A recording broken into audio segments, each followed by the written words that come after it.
All right. So in this week, we are going to start with a new chapter where we, I'm sorry, where we aim to learn the concept of rate of return, and we are going to learn the payback period and the benefit cost ratio calculations in our practice as well.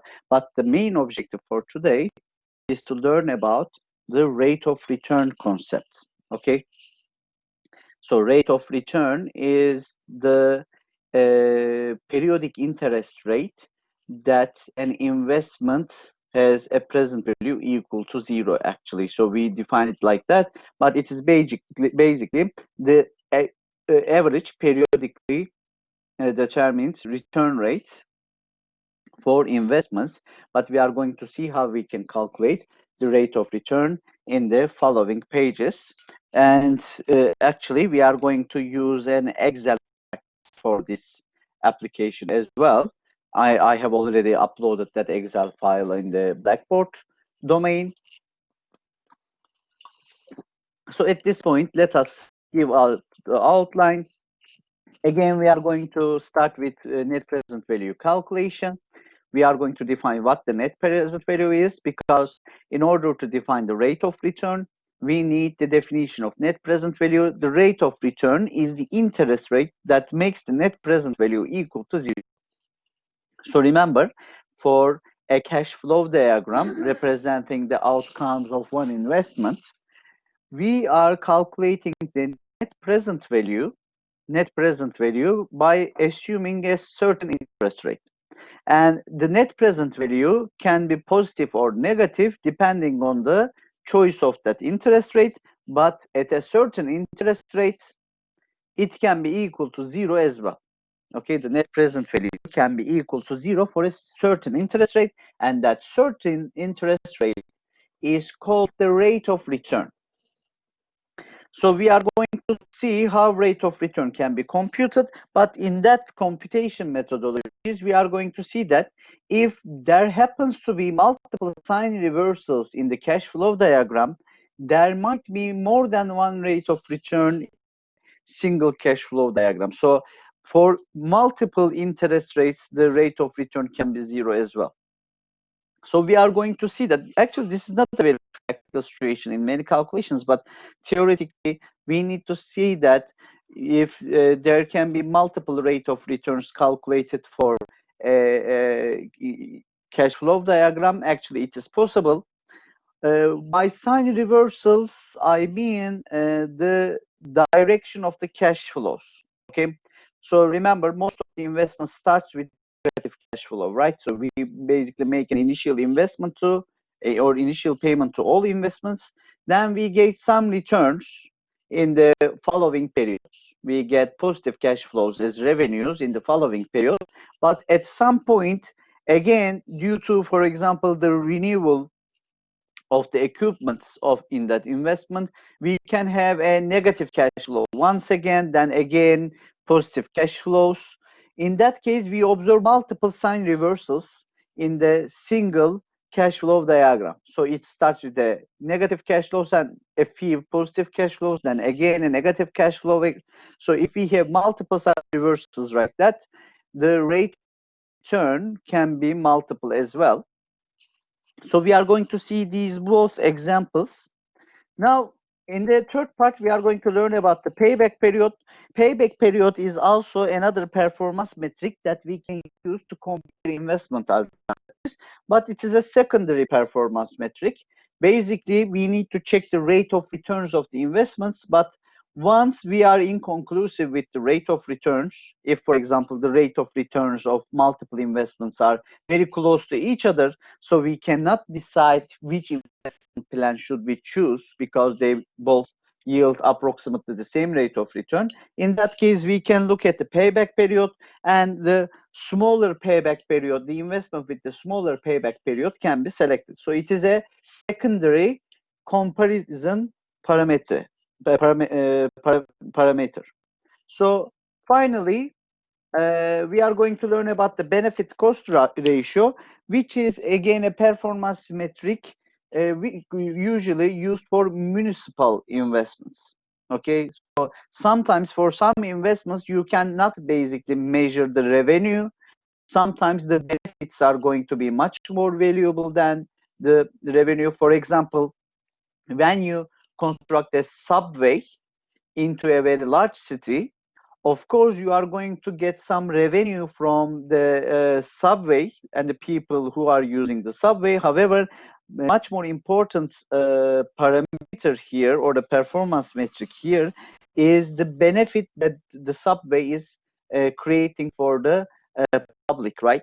So the benefit is much more important than the potential revenue coming from that project.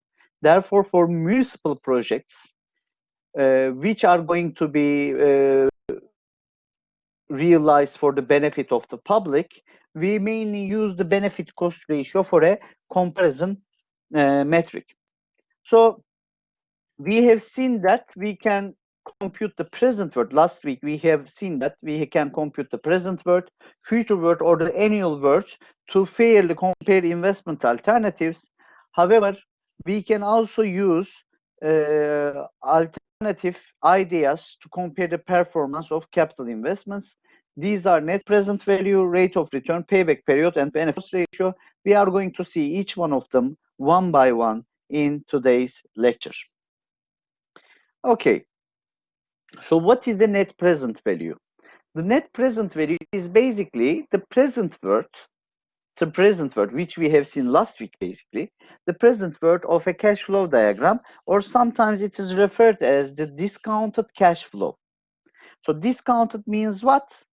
Actually, discount means indirim in Turkish, but here discounted means it is calculated in the word in present. So it is calculated in the present word, discounted to today. So we have assumed an interest rate and we have evaluated the value of the future cash flow by discounting it today, okay, under this interest rate. So this means calculating the present worth of the all cash flows. So how do we do that? As I have said, usually in many investment projects, the cash flow at time zero is usually negative.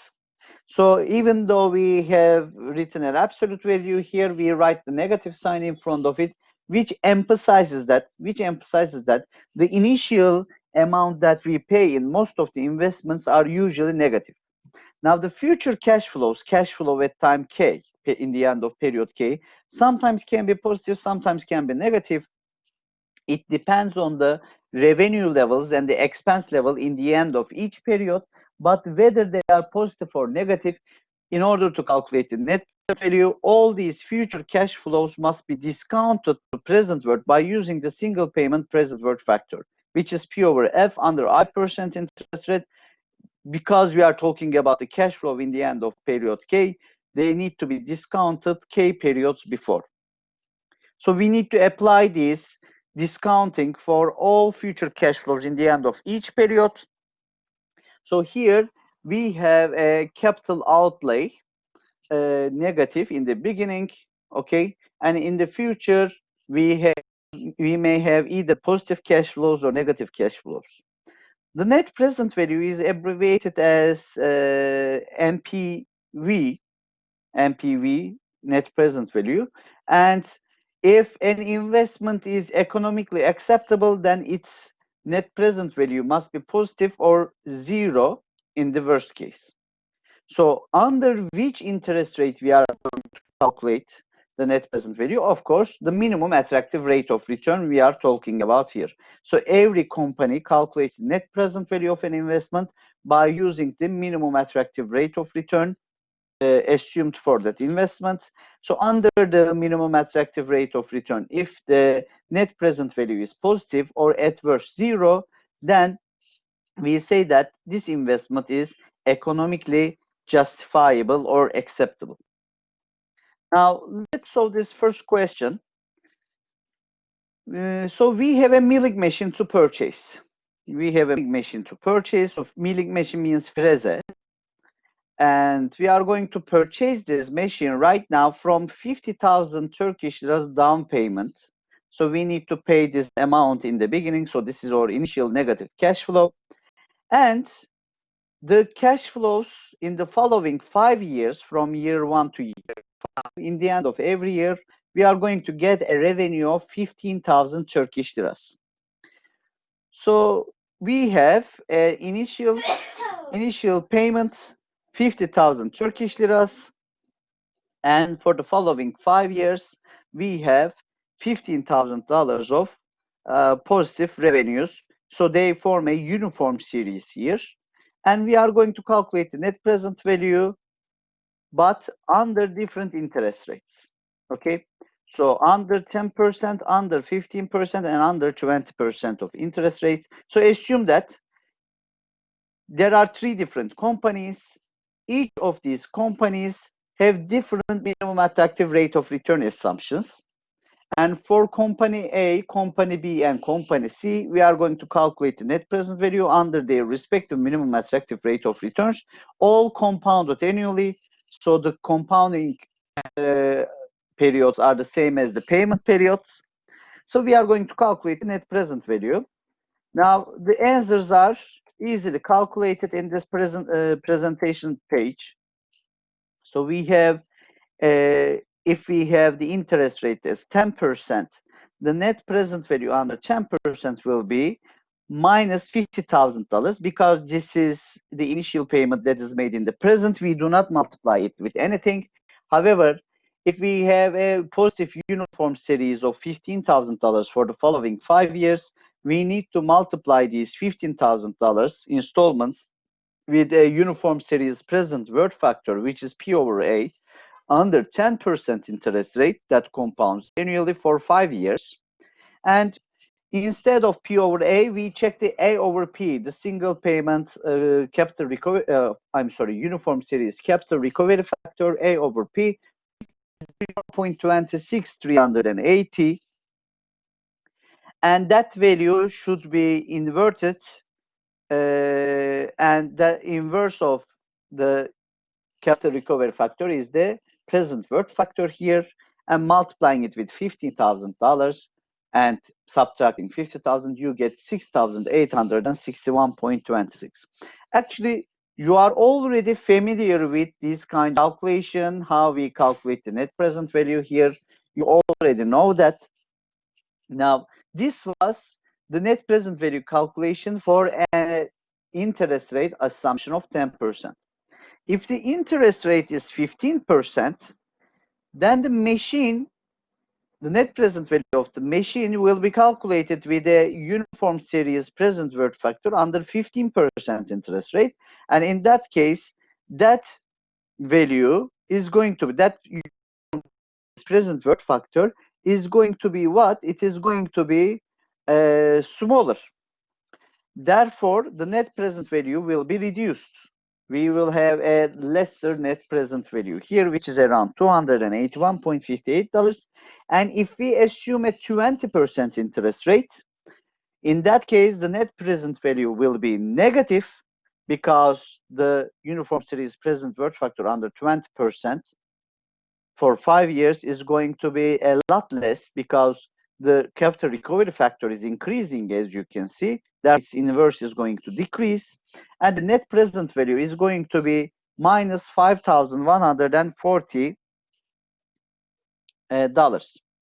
So at 10% and 15%, we can say that under these interest rates, under this minimum attractive rate of returns, this milling machine is economically acceptable. If you assume a 20% interest rate, this milling machine is not economically acceptable. Why? Because its net present value is zero, is negative. But one thing I need you to realize at this question is this. So as we increase the interest rate, the net present value for this investment is decreasing. I mean, for this investment, for other investments, we may have other type of situations, but for this specific example, the net present value is decreasing from a positive $6,000 to a negative $5,000 as you increase the interest rate from 10% to 20%. And at 15%, it is still positive. It's not negative yet. This means between 15% and 20% interest rate, there is a certain interest rate, most probably that is very close to 15%, and a interest rate between 15 and 20%, the net present value is exactly equal to 0. Okay, so our next objective actually should be to calculate this interest rate for which the net present value of this investment is exactly equal to 0. Okay, and that interest rate is called the rate of return. Okay, the rate of return for a series of cash flows or for an investment is that particular interest rate which is denoted by I star. That particular interest rate for which the net present value vanishes. Vanishes means it becomes 0.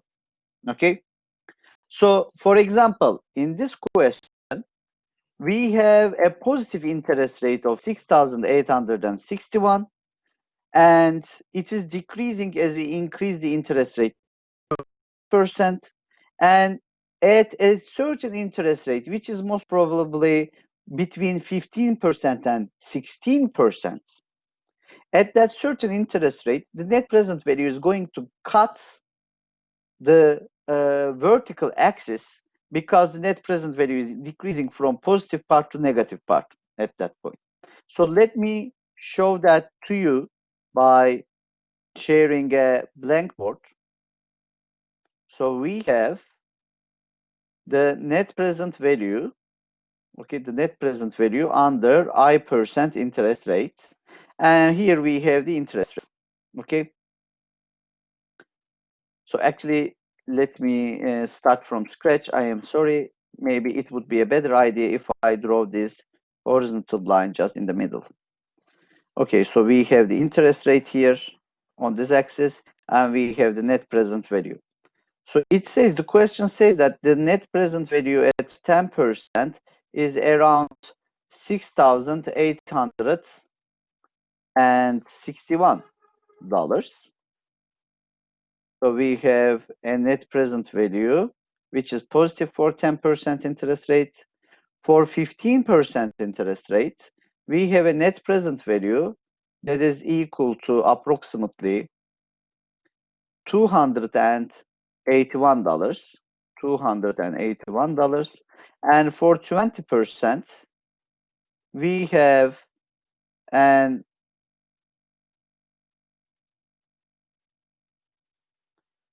net present value that is equal to minus $5,140. That is here. And if you check that out, your net present value is decreasing from that point to here with this function, and that function may not be linear as well. Please be careful. Even though I have drawn something seems to linear here, that function is usually in that shape or maybe like that. Okay, so it is usually nonlinear, that function. And you see there is a certain interest rate here which is called I star. Okay, which is called I star. I'm sorry for the star here, I couldn't draw it. So that I star value makes the net present value exactly equal to 0, and we are interested in that value because that value is called the rate of return of this investment. So the rate of return of this investment is the interest rate which makes the net present value exactly equal to 0. Now I'm going to go back and share the presentation file. So as you have seen, we have plotted the net present value as a function of the interest rate in this whiteboard, and that curve is going to cross the horizontal axis at I star. How can we find that I star or the rate of return as a percentage? By trial and error approach, we can find. So we can find I% values for which the NPV is slightly positive and slightly negative. For example, for the previous example, I can determine that at 15%, the net present value is positive, and maybe I can try the 16% by using the uniform series present worth factor formulations, because we do not have a page that belongs to 16% in our tables, so we cannot use the tables for 16%. So at 60%, I can also try to evaluate the net present value, and most probably it is going to be negative at 16%. Between 15 and 16%, I can make trial and error and try different values and to come up with the exact net present value, which makes this initial investment equal to 200. I'm sorry, the net present value exactly equal to 0%. And let me check if we have an Excel application for that. Maybe I can show you that. Yes, exactly. I have the Excel application here. And let me show you, let me finish this chapter. I'm sorry, let me finish that page and I can show you the Excel application. Another way of identifying the I star value approximately is what? I can apply a linear interpolation between the net present values and the I values. So remember, at 15%, I have a slightly positive net present value, and at 20%, I have a negative net present value. So I can assume that my function is linear between 15 and 20%. And after making that assumption, linearity assumption, I can apply a linear approximation, linear interpolation between these two values, just like I have done in the previous chapters, to end up with the exact, not exact, but approximate interest rate that makes the net present value equal to 0. And another way is to use the root finding algorithms. There are several root finding algorithms in mathematics, such as bisection method, Newton-Raphson iteration method, Brandt's method, etc. And we can use the Microsoft Excel Solver module for the I% with the replaced by 0. For example, let's do that. Let's solve the previous question. I am just going to share the Excel with you now. So as you can see, this is the cash flow. This is the cash flow for me. Okay. So you are going to see now. This is the beginning of this question. So at time 0, we have a negative cash flow, which is $50,000. And for the following 5 years, I am going to get $15,000 for 5 years. So in the end of each year, I write the net cash flow in my cash flow diagram. And here in that column, I am going to calculate the present worth of each cash flow. Now, the present worth of the first cash flow is what? It is exactly the same because it is at present. So this negative $50,000 is going to be paid at present. But for the following cash flows, I need to write something like this. I need to multiply that payment amount with the single payment present worth factor, where I am going to multiply this with 1 plus I to the power minus A4, right? To the power minus A4. So I need to do something like this. So this is the end of year 1. I need to discount that payment amount by multiplying it with 1 plus I to the power minus 1. So for the following years, it should be minus 2, minus 3, and minus 4. That I value here is the interest rate that I am going to write here. Okay, a decimal interest rate that I am going to write here. And I am especially putting a dollar sign just here. So when I pull that value like this, cell like this, the present value will be calculated respectively for each cell, but at every cell here, I'm going to take the same interest rate because I have fixed that row with a dollar sign here, even though I take it, but the discounting factor will be calculated with the number of years here, taken from here. And let's calculate when I use 10% interest rate, the summation. So let me show that this part is also the summation of the discounted cash flows. And the summation is 6,861. which is exactly the same value that we observed in the solution of our question, if you remember. And at 15%, so at 15% interest rate, it is going to be 282, which is again a very close value to the one we find. Remember, now we are using the table values. The table values are approximate, but here Excel is basically calculating the exact value by using the single payment present worth formulation. And if you check at 20%, the net present value is negative as minus $5,140. Now, I have told you that at 16% interest rate, again, it is going to be negative slightly. So between 15% and 16%, there is a certain value that makes this net present value exactly equal to 0. So if you check 0.15%, you get positive. At 0.16, you get negative. So let's try 0.155, 155. And it is negative again. So the rate of return here must be between 0.155 and 0.15.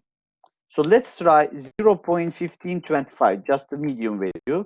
Again, it is negative. So my interest rate that I'm looking for is between 0.15 and 0.1525, or in other words, 15% and 15.25%. And let's try 0.152. It is positive. Let's try 0.1521. It is decreasing 0.1522, 0.1523, and 0.1524. Now you see, I mean, we can continue to do like that, but that value is just because we only have $2, negative $2 here, which can be assumed as 0.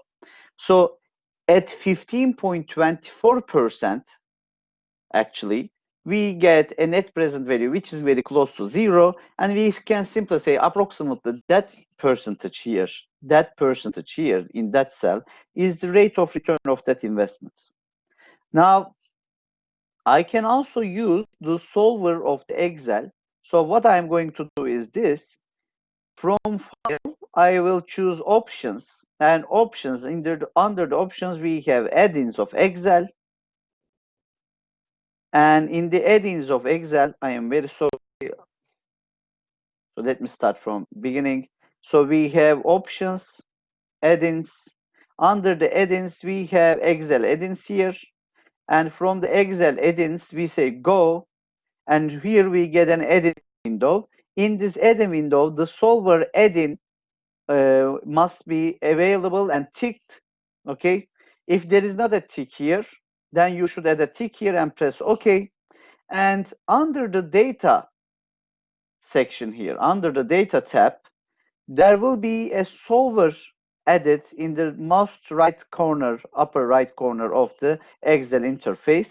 And we are going to use that solver to determine the interest rate for this, which the net present value will be equal to 0. So I am going to say that because this net present value is calculated by using the interest rate in the cell, I will say that my objective is to make this net present value exactly at the value of equal to the value of, as you can see, the value of is selected, of 0. So that cell will be exactly equal to value of 0, but we are going to achieve that by changing the cells here. So my solver parameters, by changing the variable cell here, I'm just going to write it once. I am going to make this value equal to 0, and there is not any constraints. You can choose make unconstrained variables non-negative, which means we are just studying with positive interest rates. Negative interest rates are not going to be counted because there is not a negative interest rate. And the solution method will be a nonlinear solution method because this is a nonlinear function. And if you say solve, you will exactly see that the exact interest rate, which can be seen here, okay, which can be seen here, and you only see 6 digits after the decimal point, but the exact interest rate that makes the net present value equal to 0 is a value with this many integers after the decimal point. How many integers do you see after the decimal point? As you can see, 15 digits. So accurately, up to 15 digits, Excel can give you the interest rate, the net present value of this project. Actually, you should practice this at home, because this kind of practices will help you to identify the rate of return of the projects interestingly, in a very easy manner. However, you need to be knowing the compound factor formulations, because in order to calculate that interest rate, you need to calculate the present values with the discounting factors, and then you are going to write them as a formulation of the interest rate cell here, and the summation will be given net present value. So either you can use trial error, but it is a primitive way, but if you use solver, it will definitely give you the rate of return, which makes this net present value exactly equal to 0. Okay. Now let's just say you do not have any Excel file. Okay. Let's just say you do not have any Excel application or Excel file. How would you determine the rate of return? For example, in the exams, I'm going to ask you a question.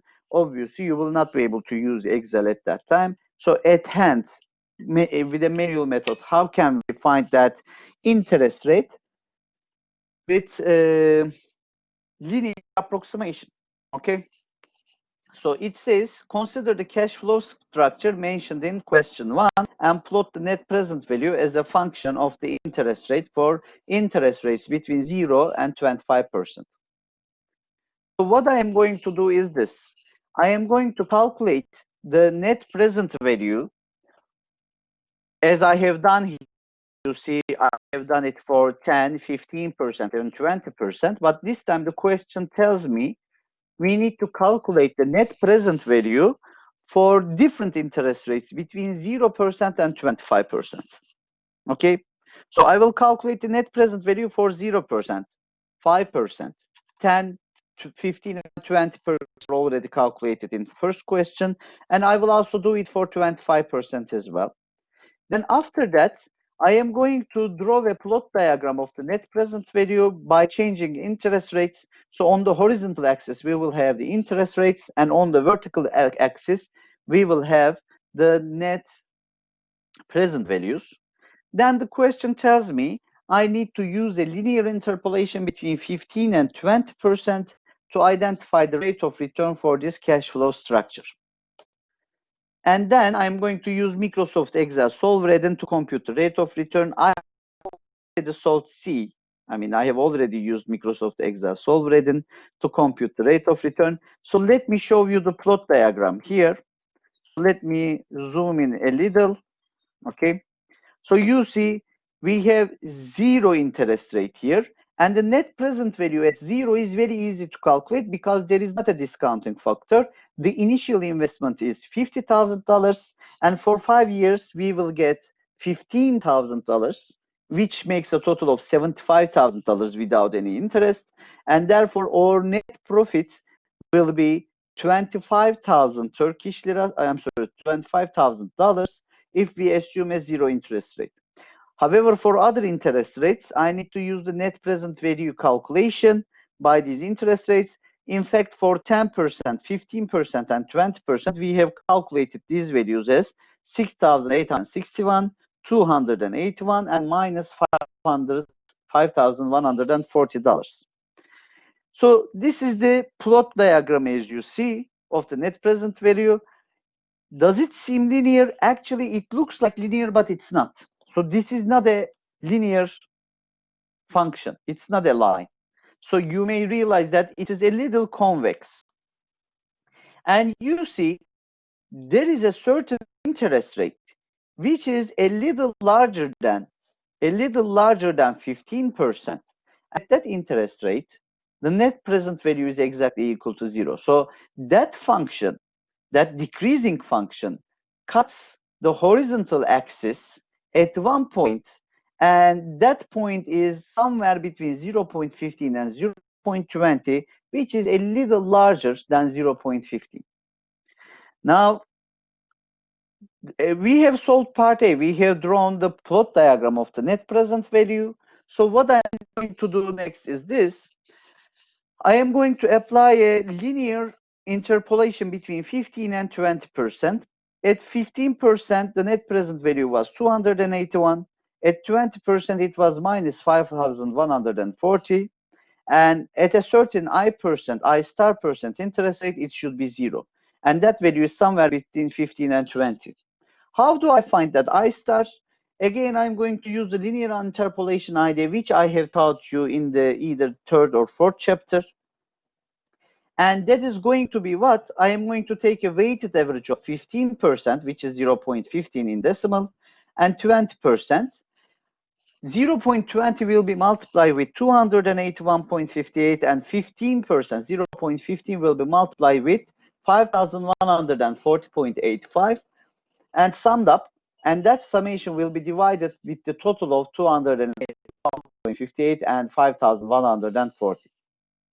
And that result is approximately will be equal to 0.1526, which means, according to the linear approximation, we can say that approximately at 15.26 interest rates, the net present value will be equal to 0. So that is the rate of return for this investment. However, if you remember, when we have applied this methodology in Excel, we have got the exact solution, which is approximately close to 15.24%. So remember, linear interpolation is an approximate method. So it gives you the approximate value. However, if you really want to get the real value, you definitely need to use a computer for that operation.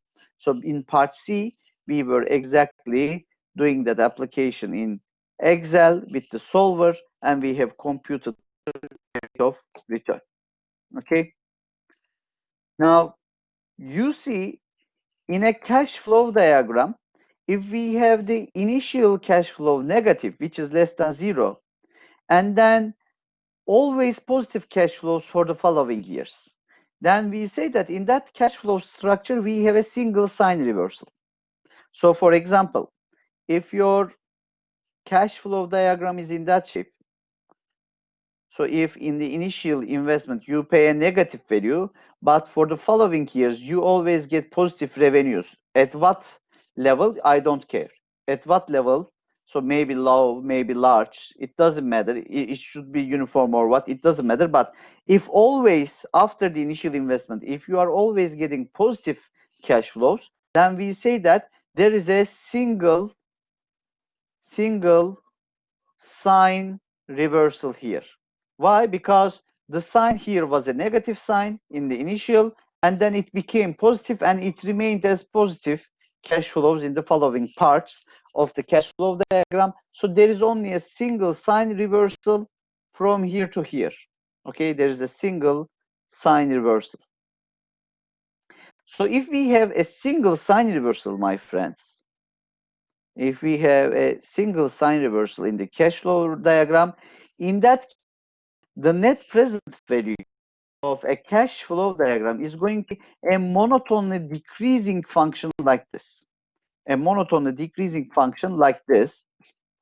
And the unique interest rate that makes the net present value equal to 0 will be only 1. So there will be only one unique, because it is always decreasing. The function is always decreasing. When it cuts the horizontal axis for once, it is not going to cut them again because it is not increasing again. So in that case, if we have a single sign reversal, there will be exactly, not exactly, but there will be at most one rate of return in that example. Okay? But so there will be a unique interest rate that will make the net present value equal to 0. And by the way, at this unique interest rate, which is the rate of return, not just the net present value, but the future worth and the equivalent uniform annual series that we have learned from last week, they are also going to be equal to 0. Okay, so this is the single sign reversal case. Actually, we have solved a question about this already. Now, after the break, we are going to see what happens if we have multiple sign reversals. So this is going to happen after the break. So because of that reason, at this point, I'm just going to stop recording.